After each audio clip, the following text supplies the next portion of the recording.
মেহেরবানি যে আল্লাহ রাব্বুল আলামিন আমাদেরকে অত্যন্ত ব্যস্ততার মাঝেও কোরআনের কথা আর কোরআনের বাণী শোনার জন্য অত্যন্ত সংক্ষিপ্ত সময়ের জন্য হলেও আল্লাহ তাআলা মঞ্জুর করেছেন, কবুল করেছেন। সেজন্য আমরা সকলে আল্লাহর কাছে শুকরগুজার হই আর বলি আলহামদুলিল্লাহ। আমি কোরআনে কারীম থেকে সূরা সাদের এই আয়াত প্রসঙ্গে আপনাদেরকে বলেছিলাম যে আমরা ব্যক্তি জীবনের কিছু আলোচনা হাদিসের আলোতে যে আল্লাহ রাব্বুল আলামিন আমার এই সারিতিনাথ বডিকে কিভাবে আমি ইসলামের রঙে রঙ্গিত করতে পারবো, এই সারিতিনাথ বডির মধ্যে কিভাবে আমি ইসলামের বিধানগুলি প্রতিষ্ঠিত করতে পারবো, এরই প্রসেসের উপরে হাদিস থেকে আপনাদের সামনে আমি আলোচনা তুলে ধরেছিলাম। এর পরিপ্রেক্ষিতে নবী করিম সাল্লাল্লাহু আলাইহি ওয়াসাল্লামের বিশিষ্ট সাহাবী হযরত আব্দুল্লাহ ইবনে মাসউদ রাদিয়াল্লাহু তাআলা আনহু বর্ণনা করেন, সাবাবুল মুসলিম ফুসুকুন ওয়া কিতালুহু কুফরুন। নবীজি বলেন যে কোনো মুসলমানকে গালি দেওয়া এটা হলো গুনাহের কাজ। সাবাবুল মুসলিম ফুসুকুন, কোনো মুসলমানকে গালি দেওয়া গুনাহের কাজ। ওয়া কিতালুহু কুফরুন, আর কোনো মুসলমানের সাথে ঝগড়া বিবাদ এবং ফসাদে লিপ্ত হওয়া, ঝগড়ায় লিপ্ত হওয়া এটাও গুনাহের কাজ। নবীজি বলেছেন কুফরুন অর্থাৎ গুনাহের কাজ। তাহলে মুসলমানের সাথে ঝগড়া করা, একজন মুসলমানকে গালি দেওয়া, দুটোটাই গুনাহের কাজ। এটা নবী করিম সাল্লাল্লাহু আলাইহি ওয়াসাল্লাম বোঝাতে চান যে মুসলমানের কাছে একজন মুসলমানের ইজ্জত অত্যন্ত বড়, একজন মুসলমানের কাছে একজন মুসলমানের সম্মান, একজন মুসলমানের কাছে একজন মুসলমানের মর্যাদা অত্যন্ত বেশি। অবশ্যই একজন যদি মুসলমান না হয়, কাফির হয়, সে যদি বেঈমান হয়, মুশরিক হয়, আল্লাহকে মানে না, সে প্রকাশ্যে গুনাহের কাজ করে, প্রকাশ্যে সে আল্লাহর বিরুদ্ধে চলে, প্রকাশ্যে সে গুনাহের কাজে লিপ্ত, যে সমস্ত লোক ওদেরকে গালি দেওয়া, ওদের সাথে ঝগড়া করা বা ওদের বিরুদ্ধে কথা বলা, এটা এত বড় গুনাহ না? নবীজি বলেন সাবাবুল মুসলিমে ফুসুকুন, যে একজন মুসলমানের ইজ্জত আমার কাছে অনেক বেশি, মুসলমানের সম্মান আমার কাছে অনেক বেশি। এই জন্য নবীজি বলেছেন মুসলমানকে গালি দেওয়া গুনাহের কাজ। ওয়া কিতালুহু কুফরুন, আরেকজন মুসলমানের সাথে ঝগড়া করা। আমরা স্বাভাবিক একসাথে চলাফেরা করলে ঝগড়া হয়, একসাথে চলাফেরা করলে অনেক সময় আমাদের ঝগড়া হয়, একজনের সাথে আরেকজনের ঝগড়া বাজে, একজনের সাথে একজনের তর্কাতর্কি বাজলে আমরা একজনকে আরেকজনকে গালি দেওয়ার চেষ্টা করি। গালি মানে তার মন্দ বলা, হয় সত্য হোক তার কাছে ওই মন্দগুলি থাকুক অথবা নাই থাকুক, কোনো মন্দ আছে তার কাছে আছে ওইটা বলি, কোনো মন্দ আছে তার কাছে আসলে নাই, ওইটাও তার কাছে কি গালি দেই, ওইটাও তারে বইলা গালি দিই। তো তার কাছে থাকুক বা না থাকুক, যে কোনো মন্দ বলা, খারাপ বলা, তারে খারাপ বইলে অভিহিত করা, এটার নাম হইল গালি দেওয়া। আর ওইটা নিয়ে বেশি বাড়াবাড়ি করা, ওইটার নাম হইল ঝগড়া করা। নবীজি বলেন একজন মুসলমান আরেক মুসলমানের সাথে যদি ঝগড়া করে তাহলে এটা গুনাহের কাজ। একজন মুসলমান আরেকজন মুসলমানের সাথে যদি গালাগালি করে, এটা হইল ঝগড়ার কাজ, এটা হইল গুনাহের কাজ। আমার উচিত হইল ওই ঝগড়া আর ফসাদ আর এই মুসলমানের সাথে মুসলমানকে গালি দেওয়া যাতে আমরা এটা না দিই। সাবাবুল মুসলিমে ফুসুকুন ওয়া কিতালুহু কুফরুন। وعن أبي هريرة رضي الله عنه قال قال رسول الله صلى الله عليه وسلم إياكم والظن فإن الظن كذب الحديث يا أيها الذين آمنوا اجتنبوا كثير من الظن إن الظن إن بعد الظن إثم يا أيها الذين آمنوا আল্লাহ বলেন ওরে ঈমানদারেরা, যারা কলিমা মুসলমান মুত্তাকি পরহেজগার, যারা আমি আল্লাহকে মানো, ইয়া আইয়ুহাল্লাযীনা আমানু, ও ঈমানদারেরা, তোমরা তোমার আরেক মুসলমান ভাইকে দেখলে পরে মনে খারাপ ভাবব না, দেখলেই মনে করো না লোকটা খারাপ, লোকটা মসজিদে টাকা দিলেই মনে করি চুরি করে নিয়ে যাইব, লোকটারে বসবার দিলি মনে আমার রুমে চুরি করবে। আল্লাহ বলেন না, এরকম মনে করো না। ইয়া আইয়ুহাল্লাযীনা আমানু, ও ঈমানদারেরা, ইজতানিবু কাসীরাম মিনাল-যান, তুমি এরকম মনে করো না একজন মুসলমান ভাইকে। কারণ হইতে পারে হে চোর না, হইতে পারে সে ভালো মানুষ। এখন তুমি যে তারা খারাপ ধারণা করলা আর বললা ভাই আমার রুমে বসতে পারবা না, আমার রুমে অনেক টাকা পয়সা আছে, বাইরে যান, আমি কামে চলে যাবো, তুমি খারাপ ভাবলা। তোমার কাছে তো কোনো ডকুমেন্ট নাই, অর্থাৎ কোনো ডকুমেন্ট যদি থাকে তাহলে বাধা নাই। হ্যাঁ আগে আর 2-3 বার চুরির ধরা খাইছে, এমত অবস্থায় যদি হয় তাহলে তারা খারাপ ধারণা করা যেতে পারে। কিন্তু সে কোনোদিন চুরির ধরাও খাইছে বললে আপনার কাছে কোনো প্রমাণ নাই, কোনোদিন চুরি করছে বললেও কোনো প্রমাণ নাই, ওই জন্য তারে খারাপ ধারণা করা যাবে না। ধারণা করতে হবে তারে কি ভালো। লোকটা মুসলমান তাহলে সে ভালো। হ্যাঁ যদি আমার কাছে যথেষ্ট প্রমাণাদি থাকে যে ওই লোকটা চুরি করছে বা অনেক কিছু করেছে তাহলে ভিন্ন কথা, তারে খারাপ ধারণা করা যেতে পারে। কিন্তু স্বাভাবিক একটা মুসলমান যারে আমি চিনি না, একটা মুসলমান জানি শুধুমাত্র সে মুসলমান, কিন্তু পরিচিতি আমার কাছে নাই, তাহলে আমি তারে খারাপ ধারণা করতে পারি না। আমার ধারণা করতে হবে সে ভালো লোক। আর চলাফেরা করার পরে যদি আমি দেখি সে আসলে ঠিক না, তাহলে তারে বেঠিক ধারণা করা যায়। কিন্তু চলাফেরা করার আগে তাকে নরমাল ধারণা হলে লোকটা ভালো। তবে দরজা যার বন্ধ করে রাখতে হবে। দরজা বন্ধ করার হুকুম হইল ভিন্ন, যা আমি সফরে যাব সতর্ক হয়ে চলতে হবে। সফরে গিয়ে একজন পাইলেই আমি তার কাছে সব মাল সঞ্চয় দিব, টাকা পয়সা সঞ্চয় দিব, এরকম না। কিন্তু তারে খারাপ মনে করা যে আমি বাসের মধ্যে উঠছি, সব লোক হয়তো চুর, আমার মাল নিয়ে যাইব, আমি খালি মনে করেন হুঁশিয়ার থাকলাম সব ওই চুর না, সব চুর না, সব ভালো, কিন্তু আমার মালের হেফাজত করা আমার দায়িত্ব। এটা আমি ঠিকঠাক মতো সব কিছু, আমার মোবাইল কোন জায়গায় রাখবো, টাকা কোন জায়গায় রাখবো, একামা কোন জায়গায় রাখবো, সব ঠিকঠাক করে গুছাই গাছাই রাখবো। তবে বাসের সকলকে আমি ভালো মানুষ মনে করব। কি মনে করব? ভালো মানুষ মনে করব। খারাপ ধারণা করা যাবে না। যেহেতু আল্লাহ বলতেছেন তোমরা মানুষকে খারাপ ধারণা করো না, তোমার মাল তুমি শান্তায় রাখো, ঠিক আছে, কিন্তু অন্যকে খারাপ ধারণা করা যাবে না যতক্ষণ পর্যন্ত তার যাচাই বাছাই তুমি না করছো। ইয়াকুম ওয়াল্লাম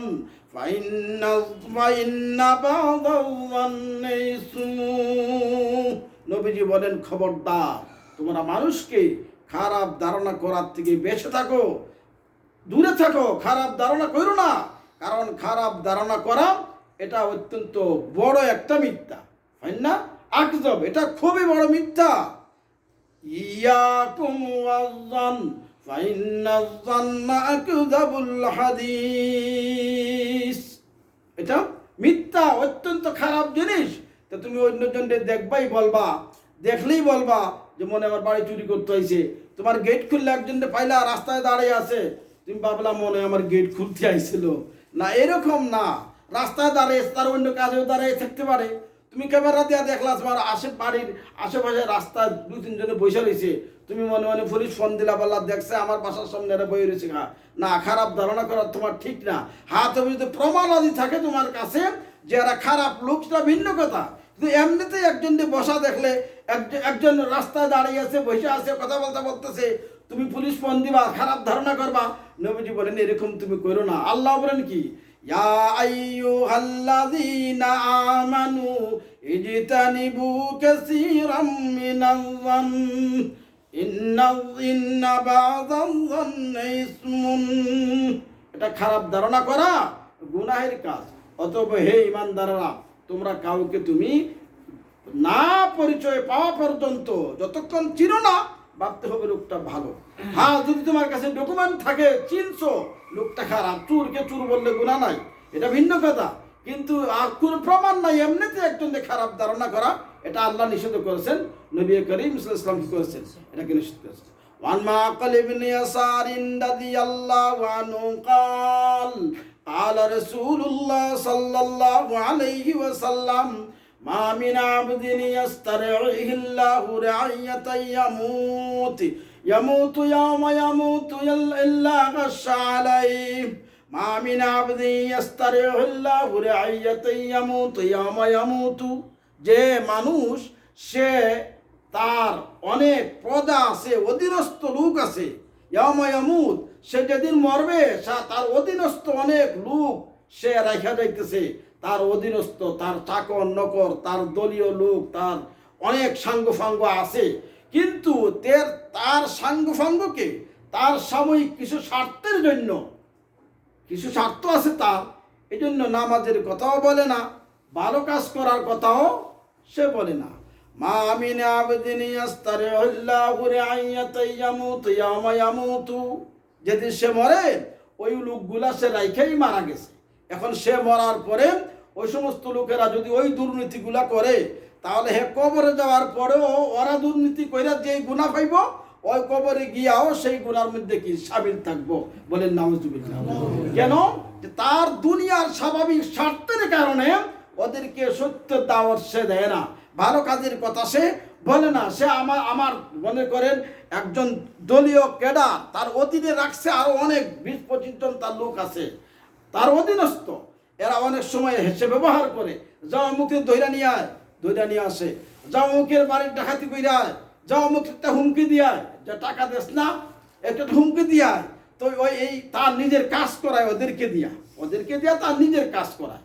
কিন্তু ওই সমস্ত লোক যাদেরকে দিয়ে সে কাজ করায় তাদেরকে ধোকার মধ্যে রেখে যেতেছে, কিন্তু কোনো সময় তাদেরকে বলে না তুই তোরা নামাজ পড়িস বা অন্যায় করিস না, অন্যায়ভাবে কারো মাল চুরি করে না খাস না, অন্যায়ভাবে কারো মাল বক্ষণ করিস না, এতিমের মাল খাস না, এরকম কোনোদিন বলে না।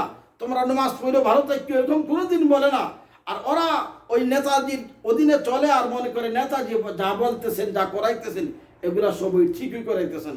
কারণ আমরা না বুঝি না, শুঝি না, আমরা স্বাভাবিক, এত লেখাপড়া করছি না। উনি তো অনেক উঁচা লোক, অনেক লেখাপড়া করছে, উনি তো সবই জানে, সবাই বুঝে, তো উনি যে এই পথে চালাইতেছে আমরা এই পথেই তো চলতেছি, এটাই তারা ভালো মনে করে। এই জন্য ওরা যে উনি ময়দা যাওয়ার পরে ওরা যদি দুর্নীতি করে, খারাপ কাজ করে, এর সবটা উনি ওই ওর গুণা যদি হয়, ওই গুণাটার এক অংশ উনি কবরে বসে কি পাইয়াছে। এই জন্য আমরা যার অধীনস্থ যে আছে, মনে করেন আমরা তো বড় নেতা কেউ না, কিন্তু আমার স্ত্রী আছে, আমার ছেলে আছে, আমার মেয়ে আছে, আমার আত্মীয় স্বজন কিছু আছে যারা আমারে শ্রদ্ধা করে, কিন্তু কোনোদিন তো আমি নামাজে যাই কিন্তু আমার ছেলেকে নামাজের কথা বলি টলি না। আমি নামাজে যাই কিন্তু আমার মেয়ের জামাইরে নামাজের কথা বলি টলি না। আমি নামাজ পড়ি, আমার ছেলে সন্তানকে নামাজের কথা দাওয়াত দেইতেই না। আমি ভালো কাজ করি, কিন্তু ছেলে সন্তানে অন্যায় কাজ করলেন আমি বাধা দেওয়ার চেষ্টা করি না, প্রতিবাদ করি না। কিন্তু যদিও আমরা নেতা না, মনে করেন আমি টেলিভিশন দেখি না, কিন্তু ঘরের ভিতরে আমার পয়সা দিয়া টেলিভিশন আন না, তারা ল্যাংটা ফিল্ম দেখতেছে, উপরে ছাদ লাগাইয়া আরো কত কিছু দেখে।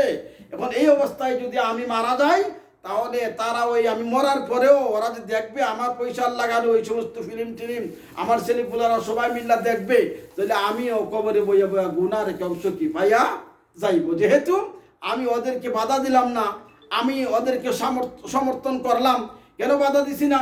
যে আমার ছেলে হয়তো বেজার হবে, আমার মেয়ে হয়তো নাকুশ হবে, আমার আত্মীয় তো বেজার ভাববে, মনে করবে এটা আবার করতে আইছে, হয়তো আমার একটু দুঃখিত হবে আমার উপরে, এই জন্য আমি বাধা দিলাম না।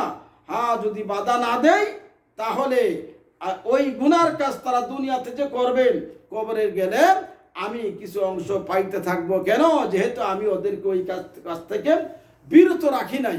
এটাই হলো একটা রস, এটা হলো ধোঁকা। কারণ তারা জানে আমার বাবা বাধা দিছে না, মাও বাধা দিছে না, দাদা দাদিও কোনোদিন না করলো না। আমরা তো টিভিতে এখানে আগের থেকেই ছিল, সবসময় তো দেখি। এখন আমার হুজুরে কোন কথা কয়, জাগিরের হুজুরে যে টিভি এতে হরাইবেন না, সরাইবার জন্য, আর টিভি না দেখার জন্য, ছবি টবি না দেখার জন্য, এগুলো তো আমরা বাবার আমল থেকে দাদার আমল থেকেই কি দেখে আসতেছি। এইটা এই জন্য বাবা কবরে চলে গেল, বাবার ঘরে যদি টিভি চলে, টেলিভিশন চলে, বাবার পয়সার কিনা, তাহলে ওই সোয়াব বা গুনার অংশ বাবায় কবরে বসেও কি পাইয়া যায়।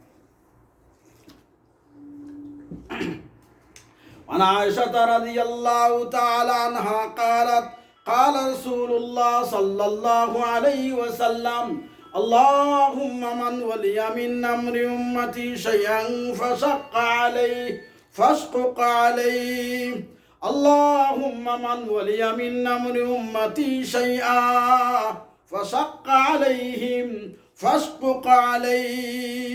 আবার এটাও বলেছেন হযরত আয়েশা সিদ্দিকা রাদিয়াল্লাহু তাআলা আনহা থেকে বর্ণিত, নবী করিম সাল্লাল্লাহু আলাইহি বলেন যে যেই ব্যক্তি কোনো মুদির হয়, সুপারভাইজার হয়, বা কোনো দায়িত্বশীল হয়, আর ওই সুপারভাইজার মুদির এবং দায়িত্বশীল যদি তার অধীনস্থের উপরে জুলুম করে, খারাপ ব্যবহার করে, অত্যাচার করে, নবীজি বলেন ফাসকুকা আলাইহি, আল্লাহ এজনে হের উপরে অত্যাচার করে।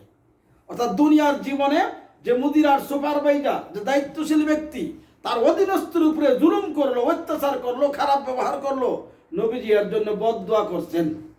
বদদোয়া করে বললেন ফাসকুকা আলাইহি, হ্যাঁ যে জুলুম করতেছে তার শ্রমিকদের উপরে, তার অধীনস্থের উপরে, আল্লাহ এজন্য কিয়ামতের দিন হের উপরে কি করে জুলুম করে। বলেন নাউজুবিল্লাহ। এই জন্য আমরা যে সুপারভাইজারই হই, যে মুদিরই হই, যে দায়িত্বশীল হই, মনে করেন আমি যদি কোনো কোম্পানির মুদির নাই হই, আমার ছেলে সন্তানের মুদির তো আমি, আমার পরিবারের মুদির তো আমি, অন্তত তাদের উপরে জুলুম করা যাবে না, অত্যাচার করা যাবে না। এই জন্য তো শরীয়তে বাধ্য করছে যে আপনি যেই পরিমাণ টাকা কামাইবেন আপনার পরিবার পরিজনকে সেই পরিমাণে খাবার দিতে হবে। আপনি প্রত্যেক দিন কামান মনে করেন 100 রিয়াল, আর পরিবার রাখবেন 5 রিয়ালের ভিতরে খাবার কন্ট্রোল করতে হইব, এত টাকা আমি দিতে পারবো না, এটাও একটা জুলুম। কারণ শরীয়তে বাধ্য করছে যেই পরিমাণ কামাই সেই পরিমাণ খাবার দিতে হবে। আর এটা হইল ইসলামিক ল।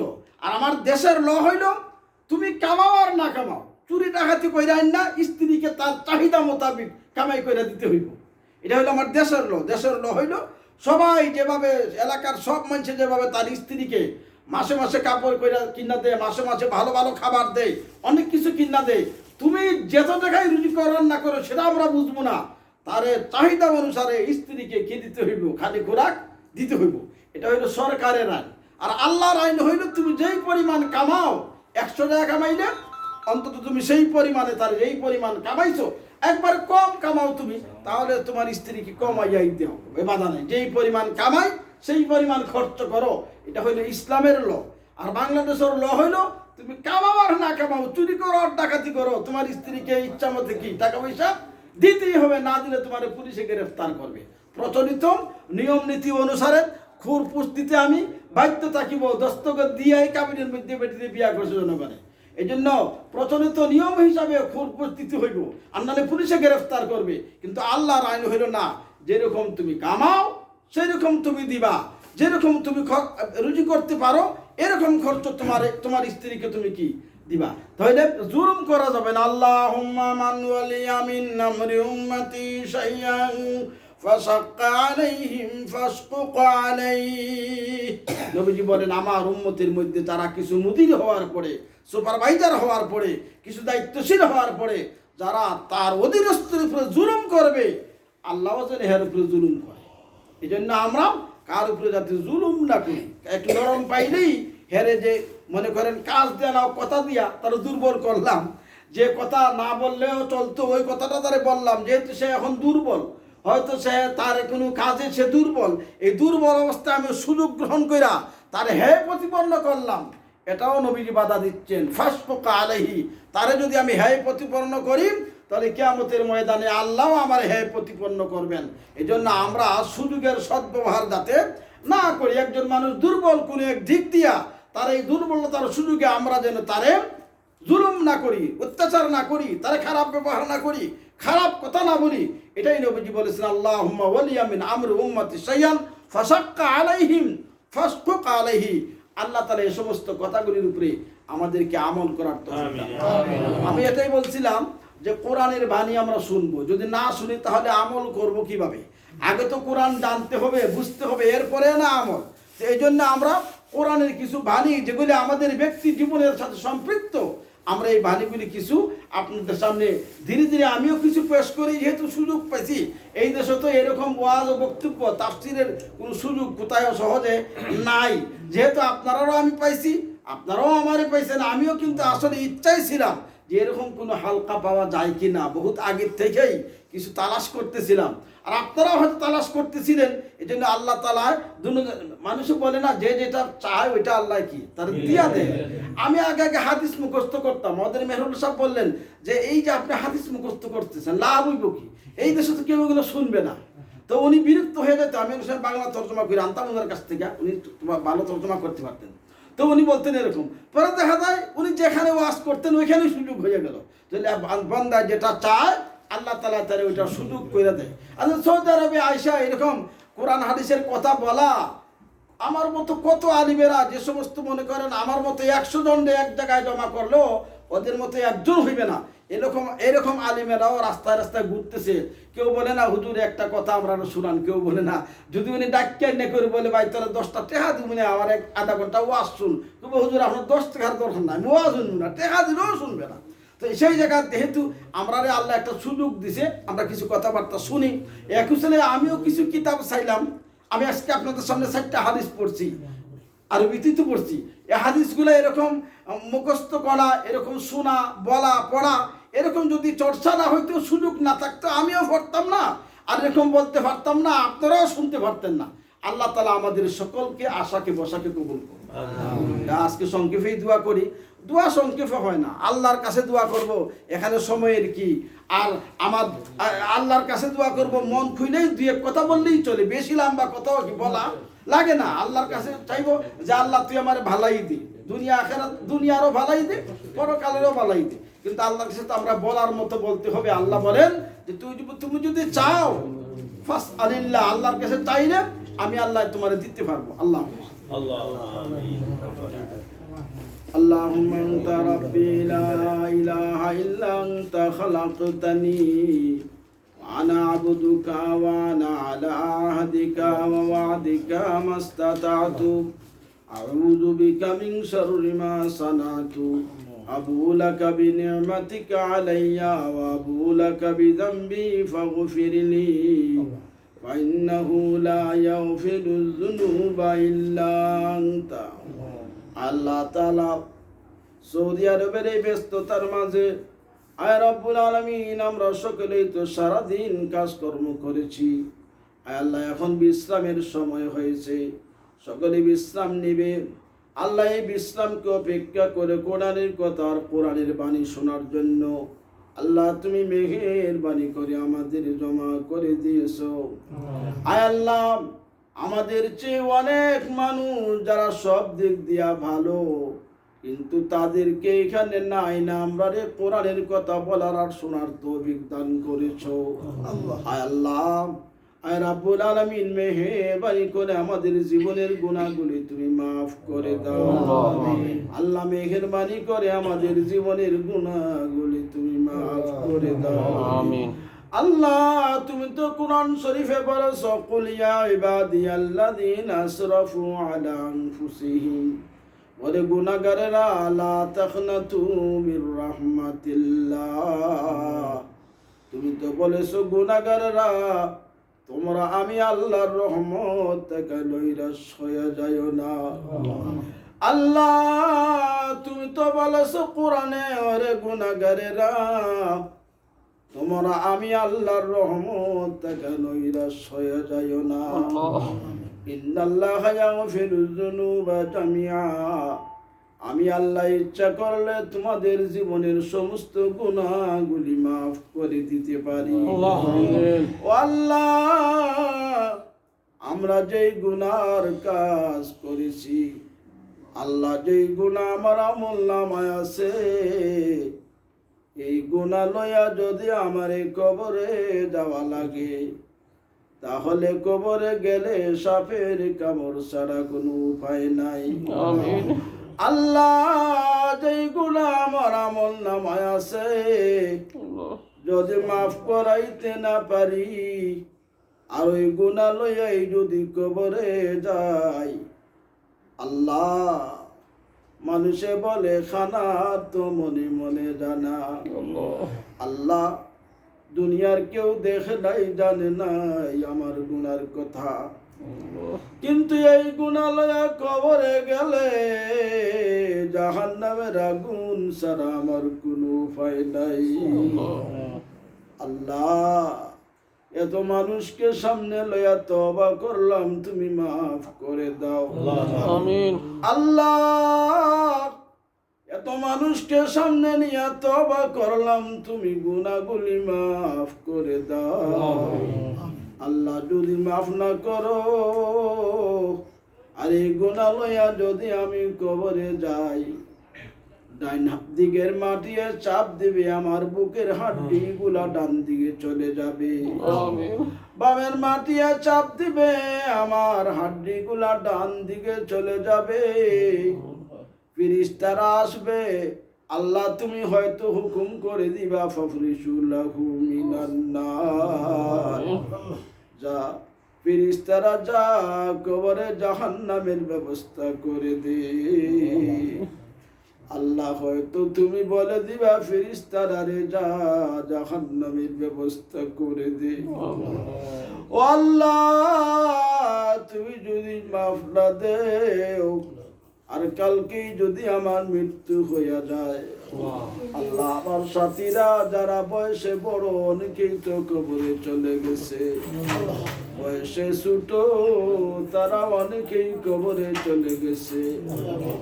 আল্লাহ যারা সমবয়সী তারাও কবরে গেছে, আমারে যে কোন দিন যাওয়া লাগবে, হঠাৎ জনে গনে বলবে ইন্না লিল্লাহ কামাল মিয়া মারা গেছে, এ বলেই তো আমার কিচ্ছা শেষ হয়ে যাবে, কিন্তু আমার কিচ্ছা তোমার তো শুরু হয়ে গেল।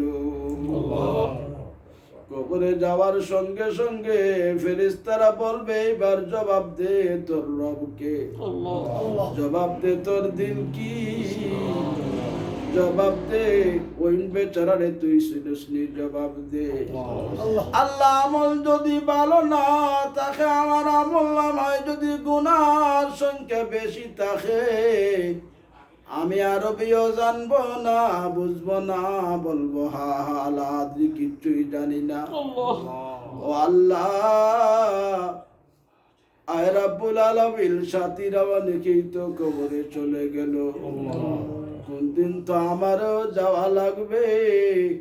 আল্লাহ তুমি মাফ করে দাও, আল্লাহ তুমি মাফ করে দাও, আল্লাহ তুমি আমাদেরকে মাফ করে দাও। আল্লাহ আমাদের মা বাপ আয় রাব্বুল আলামিন, মার চেহারা আমরা দেখি না, বাবার চেহারা দেখি না, আমাদের অনেকের মা বাপ কবরে চলে গেছে। যদি আমি দেশে থাকতাম বাবার কবর জিয়ারত করতাম, মার কবরের পাশে দাঁড়াইতাম। আল্লাহ আমার কবরে দাঁড়াইবার সময় পাই না, বাবার কবরে দাঁড়াইতে পারি না। আল্লাহ তুমি আমাদের মা বাবার কবর জান্নাতের বাগান বানাই দাও। আল্লাহ আমাদের মা বাবার কবরে জান্নাতের বাগান বানাই দাও। ও আল্লাহ যে সমস্ত মায়েরা দাদিরা নানিরা টাকা দিয়া পয়সা দিয়া আমাদের এই দোয়া কলিমা গুলা শিখাইছে, আজকে তারা কবরে চলে গেছে। আল্লাহ তারার কবরে জান্নাতের বাগান বানাই দাও। আমিন। আল্লাহ তারার কবরে তুমি জান্নাতের বাগান বানাই দাও। আমিন। ও আল্লাহ দুনিয়া যতদিন রাখো তুমি আমাদেরকে নামাজি বানায়া রাখিও। আমিন। আল্লাহ যেদিন মৃত্যু দিবা কলিমা পড়াইব। আমিন। আল্লাহ যেদিন মউত দিবা ইমানের সাথে তুমি আমাদের মউত দিও। আমিন। তাকাব্বাল মিন্না ইন্নাকা আনতাস সামিউল আলিম ওয়া তুব আলাইনা ওয়া তুব আলাইনা।